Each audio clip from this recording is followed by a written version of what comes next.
Hello and welcome to Computerology Academy. और आज हम लोग बात करेंगे मुंडा मानकी एडमिनिस्ट्रेटिव सिस्टम की, मुंडा मानकी शासन व्यवस्था की, जिसको कि हम लोग हो शासन व्यवस्था भी कहते हैं।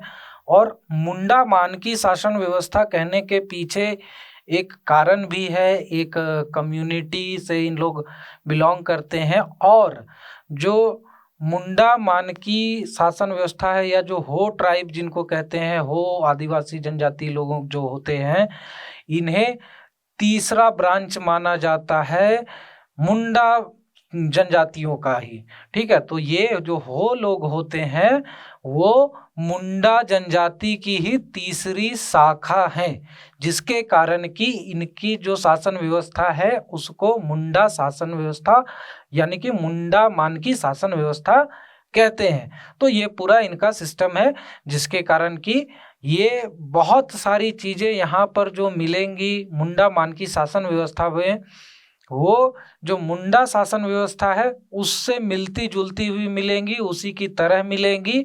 और कुछ कुछ चीज़ों में बदलाव होगा, क्योंकि अगर तीसरा जो शाखा बना है कुछ अलग हुए हैं तो कुछ उसमें सोशल चेंजेस आए ही होंगे, कुछ उसमें जो सामाजिक बदलाव हैं आर्थिक रूप से या उनके कल्चर से, ट्रेडिशन से, तो उनके रीति रिवाजों में भी कुछ कुछ बदलाव होंगे, इसीलिए वो एक शाखा बनी।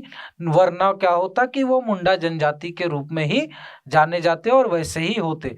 तो ये पूरा इनका सिस्टम है। और यहाँ पर मैं आगे बढ़ने से पहले आप लोगों से ये रिक्वेस्ट करना चाहूँगा कि हमारे चैनल को सपोर्ट करें, सब्सक्राइब करें, चैनल को शेयर करें, बेल आइकन भी दबा दें, ताकि जब भी हम नई वीडियोस डालें तो उसकी इन्फॉर्मेशन आप तक पहुँचती रहे।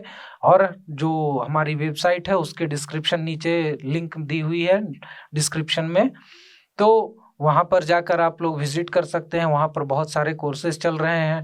68वीं बीपीएससी की नोटिफिकेशन आ चुकी है, तो इसकी भी कोर्सेज हम लोगों ने चालू की है, जो कि इंग्लिश मीडियम और हिंदी माध्यम दोनों में है। तो वहाँ पर भी आप लोग जाकर अपना सब्सक्रिप्शन ले सकते हैं, जो कि बहुत ही वेल इलेबोरेट पूरा डिटेल में वहाँ पर पढ़ाई होगी, और वहाँ पर टेस्ट वगैरह का भी प्रावधान है। तो चलिए हम लोग शुरू करते हैं। तो ये हमने तो जान लिया कि मुंडा मानकी शासन व्यवस्था जो है वो बहुत हद तक मुंडा लोगों से ही मिलती है, मुंडा शासन व्यवस्था से। क्योंकि मुंडा मानकी यानी कि जो हो जनजाति के लोग हैं वो मुंडा जनजाति के लोगों की ही तीसरी शाखा हैं। इसीलिए यहाँ पर बहुत सारी चीज़ें जो है थोड़ी बहुत बदली हुई मिलेंगी उनकी जो स्वायत्त शासन व्यवस्था है उसमें, लेकिन अधिकतर चीज़ें एक रूप ही, समान रूप ही मिलेंगी। और सबसे बड़ी चीज क्या है कि जो इनकी सबसे पुरानी जो रीति रिवाज चले आ रहे थे, जो इनका ट्रेडिशन चला आ रहा था, हो जनजाति के लोगों ने उसको सबसे ज्यादा मेंटेन करके रखा है, उसे प्रिजर्व करके रखा है। और इसके कारण इनकी जो पूरी शासन व्यवस्था है वो बहुत हद तक एकदम आदम जमाने से, आदम काल से जो शुरुआती दौर है उससे मिलती जुलती हुई पाई जाती है। और यहाँ पर अगर हम लोग बात करें कि इसमें कौन कौन से पदाधिकारी हैं, तो सबसे पहले अगर मुंडा शासन व्यवस्था से इनका रिलेशन देख रहे हैं तो सबसे महत्वपूर्ण जो इनके पदाधिकारी होंगे वो होंगे मुंडा ही। तो मुंडा जो होंगे ये इनके सबसे महत्वपूर्ण पदाधिकारी होंगे, और ये होंगे विलेज हेडमैन यानी कि ग्राम अध्यक्ष, यानी कि ग्राम के मालिक ही होंगे ये। ठीक है,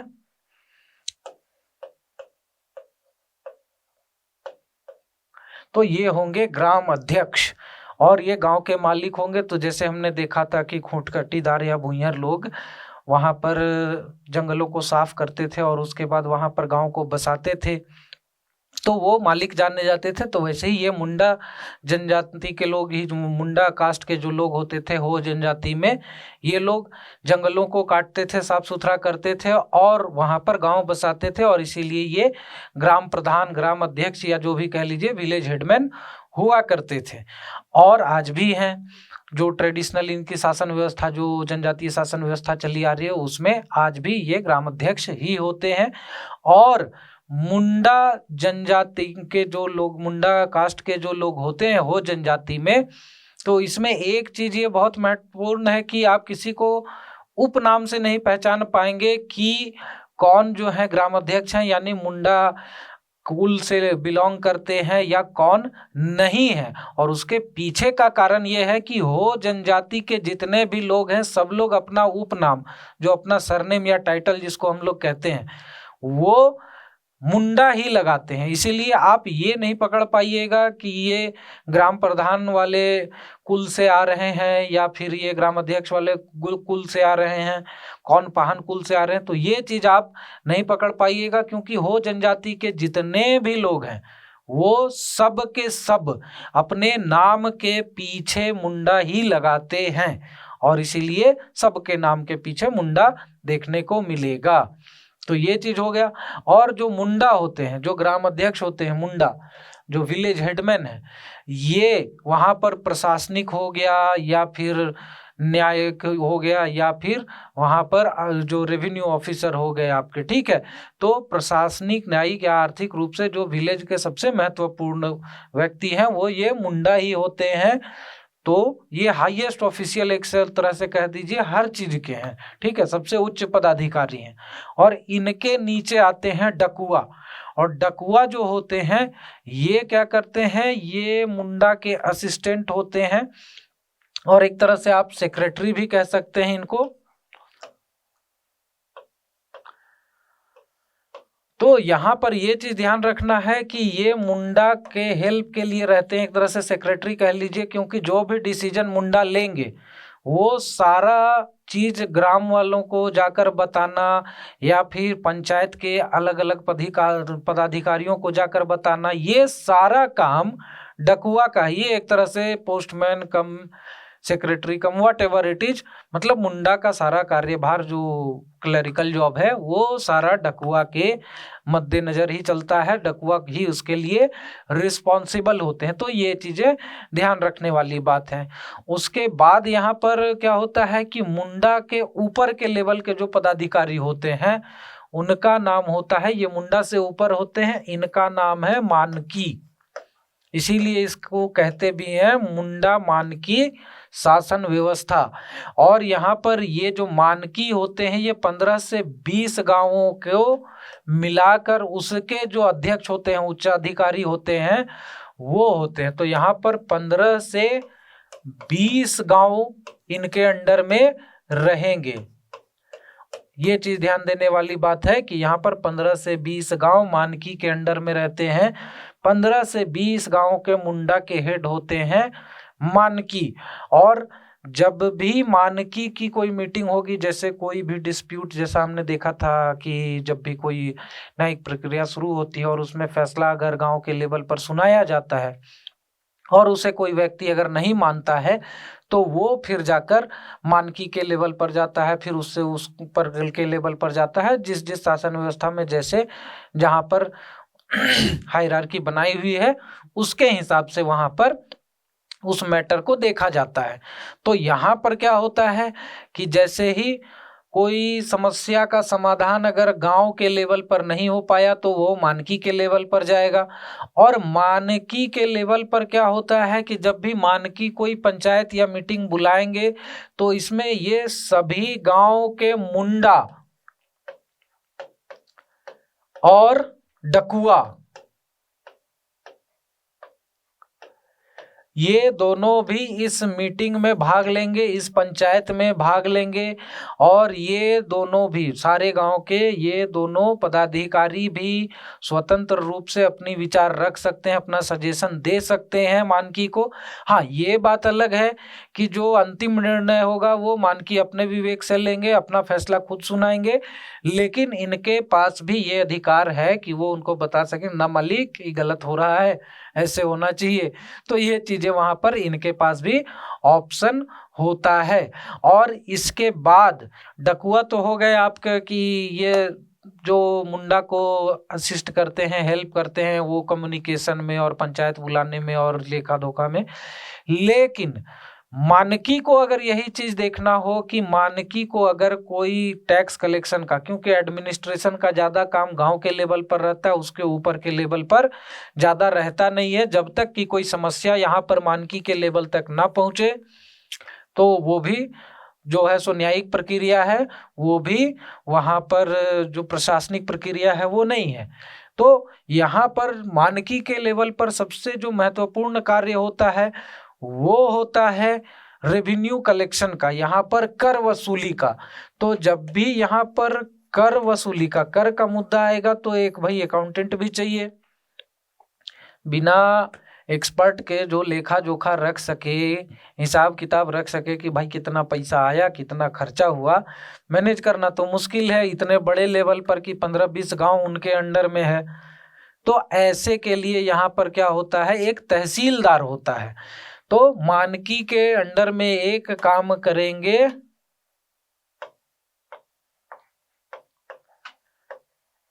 तहसीलदार, और ये तहसीलदार देखेंगे कर वसूली का कार्य, जो मुंडा के लेवल पर गांव में जो भी कर वसूला गया है तो वो क्या होता है मानकी को जमा किया जाता है, उसके बाद वो ऊपर के लेवल पर जमा होता है। तो उसका हिसाब किताब रखने के लिए यहाँ पर तहसीलदार नियुक्त करेंगे मानकी, जो कि ये इनका सारा रेवेन्यू मैटर, सारा कर वसूली का काम देखेंगे।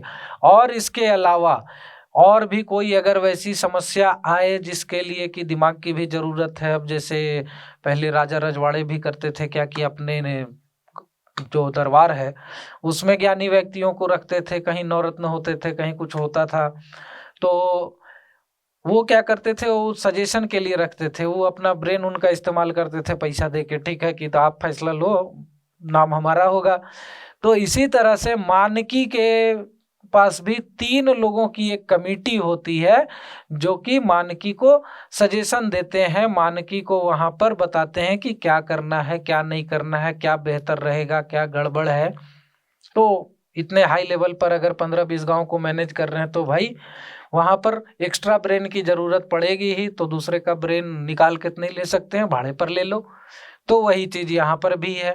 तो जब भी कोई वैसा कॉम्प्लिकेटेड मैटर आ गया, जटिल परिस्थिति आ गई न्यायिक व्यवस्था की या फिर वहां पर प्रशासनिक व्यवस्था की, 2 गांव ही आपस में लड़ जाएं, तो वैसे परिस्थिति में क्या होगा, तो वैसी परिस्थिति में मानकी न्याय संगत फैसला सुनाएंगे, लेकिन उसमें भी अगर वो जटिल समस्या है तो अकेले अगर उसमें फैसला नहीं ले पा रहे, तो ऐसे सिचुएशन में, ऐसी परिस्थिति में क्या होगा, 3 लोगों की एक कमेटी रहती है मानकी के साथ, जो कि मानकी को बताएंगे कि क्या करना है, कैसे फैसला लेना है, क्या निर्णय बेहतर होगा, किस तरह से मैटर को सुलझाया जाए। तो ये हो गया। अब हमने देखा था वहां पर इसके पहले के जो भी क्लासेस थे उसमें कि पाहन होते हैं, नायके होते हैं, जो कि पंडित होते हैं गांव के। अब यहाँ पर तीसरा नाम आएगा जो कि बहुत महत्वपूर्ण है, आप लोग भी ध्यान में रखिएगा क्योंकि इस चीज से रिलेटेड क्वेश्चन आते रहते हैं, और ये है देवरी। ठीक है, तो देवरी जो होते हैं ये पंडित होते हैं मुंडा मानकी शासन व्यवस्था में। देवरी गांव के पंडित होते हैं, पुरोहित होते हैं, प्रीस्ट होते हैं, तो ये ध्यान में रखना है।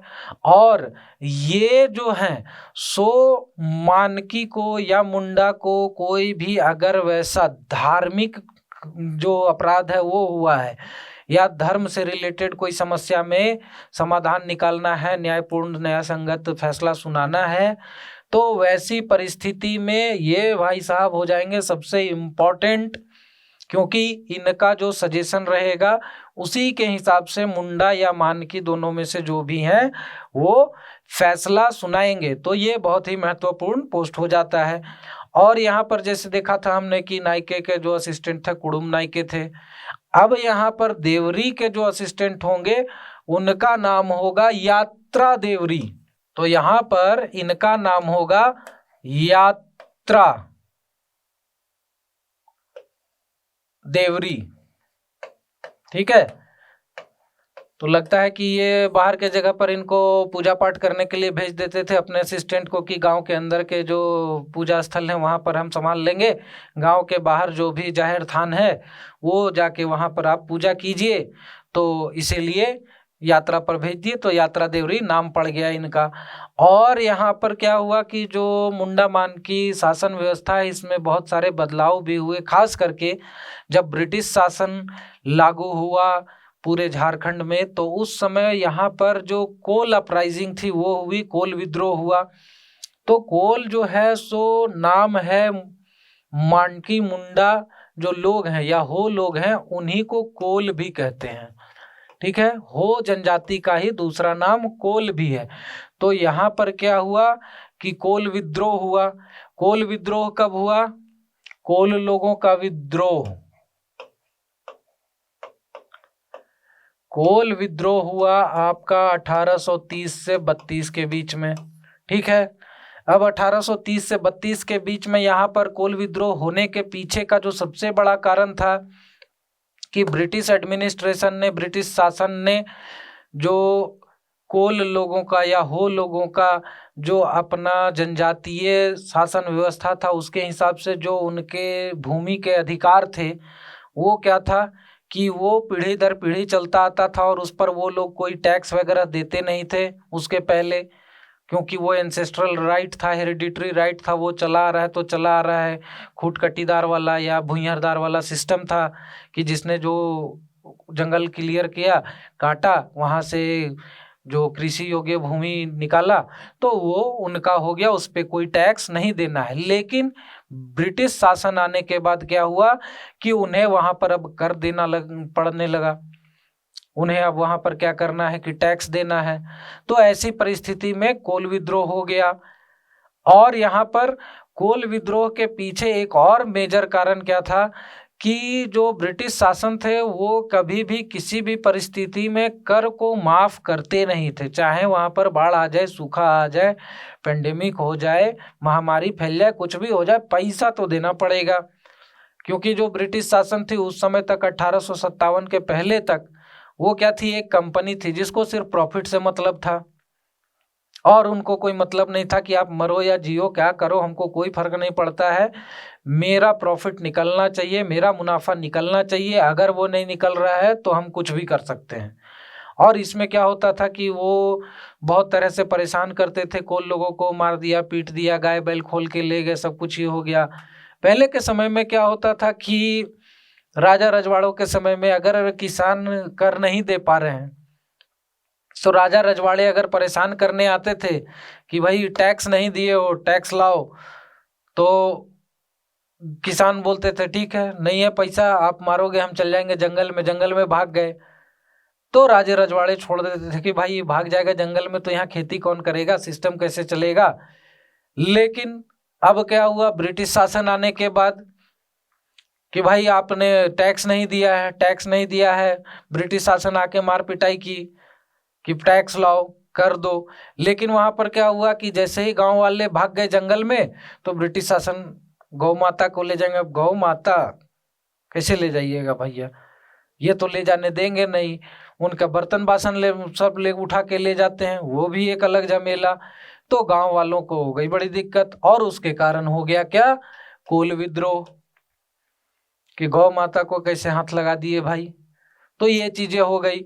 अब यहाँ पर क्या हुआ कि ये विद्रोह तो हो गया, ब्रिटिश शासन ने इसको दबा भी दिया, लेकिन उनको एक चीज समझ में आ गई कि अगर इस क्षेत्र में शासन चलाना है, बढ़िया से काम करना है, पैसे बनाने हैं, मुनाफा बनाना है, तो इनको कुछ कुछ हमें रियायतें देनी पड़ेंगी और इनके जो लीडर हैं, इनके जो मुंडा हैं, मानकी हैं, इन लोगों को अपने तरफ मिलाना पड़ेगा, तो ये विद्रोह भविष्य में शायद न हो। और ये दिमाग था कैप्टन विल्किंसन का। और इसीलिए इस क्षेत्र में, कोल क्षेत्र में, जो आपका कोल्हान रीजन है, वहां पर क्या आया,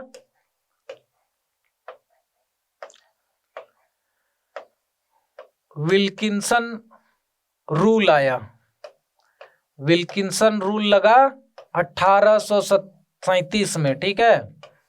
1837 में कैप्टन विल्किंसन ने विल्किंसन रूल लागू किया, जब उन्हें समझ में आया कि जो विद्रोह था उसको शांत करने के बाद, दबाने के बाद उनको समझ में आया कि यहाँ पर इन लोगों के साथ मिलकर ही हम यहाँ पर जो शासन है उसको चला सकते हैं। तब उन्होंने विल्किंसन रूल लागू किया 1837 में। और एक चीज वहां पर क्या की कि जो मुंडा लोग थे कोल्हान रीजन के, कोल्हान क्षेत्र के, उनको अपने अपने क्षेत्र का राजा घोषित कर दिया गया। जिस जिस क्षेत्र के जो ग्राम अध्यक्ष, ग्राम प्रधान थे मुंडा, उनको वहां पर राजा घोषित कर दिया गया।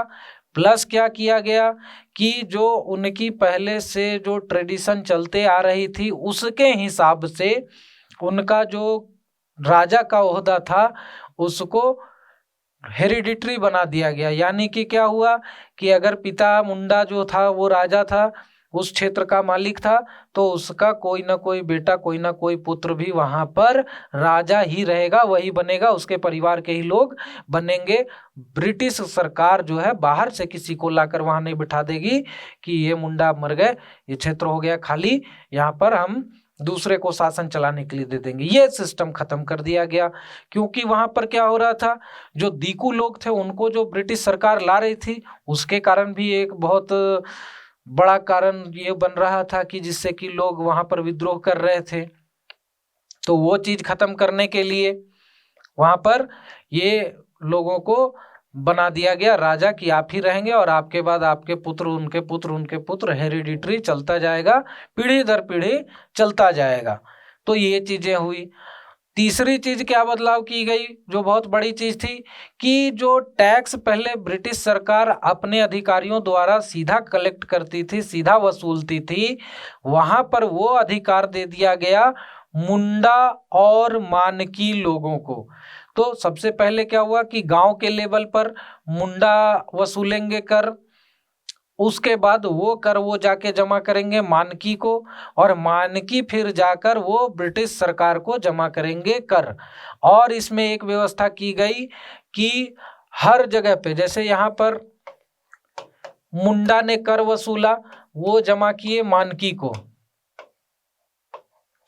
अब यहाँ पर क्या होगा कि मुंडा ने जब कर वसूला मानकी को दिया, तो यहाँ पे मुंडा जो है सो जो भी कर वसूले हैं उसमें से 25% अपना शेयर रख लेंगे और बचा हुआ 75% दे देंगे किसको, मानकी को।